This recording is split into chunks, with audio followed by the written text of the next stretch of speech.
आज हम जिस विषय पर बात करेंगे वो है क्रोध। क्रोध वो भावना है जो हमारे सारे जीवन को घेर कर रहता है।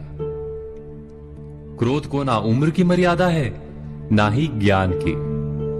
कब, कहां और किस कारण से क्रोध पैदा हो जाए वो कोई नहीं जानता।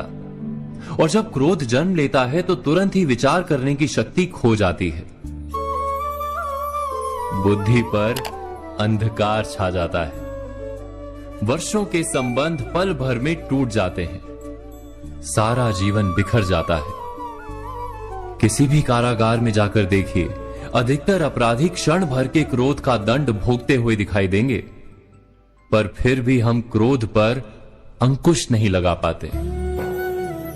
बार बार हम क्रोध ना करने का प्रण तो लेते हैं, पर बार बार हमसे क्रोध हो जाता है। ये क्रोध वास्तव में क्या है, क्यों जन्मता है और क्यों अंकुश में नहीं रहता? उदाहरण के लिए आप एक बालक को देखिए। उसे किसी वस्तु की इच्छा होती है और उस समय अगर उसे वो नहीं मिलती या कोई उसे भयभीत करता है तो वो प्रतिक्रिया देता है। बालक की प्रतिक्रिया क्रोध है, क्योंकि बालक निर्बल है, निसहाय है। बालक अपनों से बड़ों को अपने वजूद का एहसास, अपने अस्तित्व की प्रतीति करवाने का प्रयास करता है क्रोध के माध्यम से।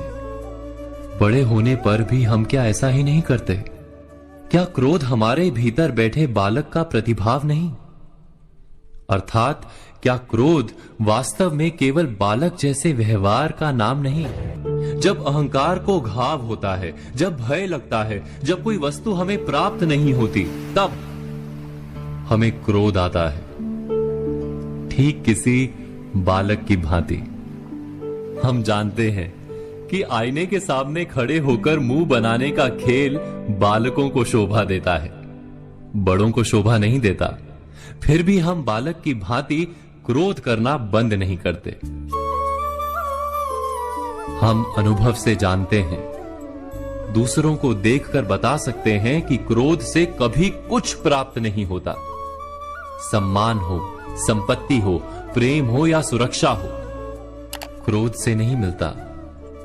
मिलता है तो प्रयासों से, कार्य करने से, बुद्धिपूर्वक विचार करने से। मनुष्य मात्र अपनी आदतों के अनुसार ही जीता रहता है।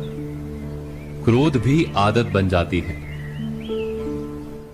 हमारे चाहते हुए भी हम अपने प्रतिभावों को रोक नहीं पाते। हम स्वयं को बड़े या पुख्ता मानते हैं, पर थोड़ा सा कारण मिलते ही हमारे भीतर का बालक क्रोध कर बैठता है।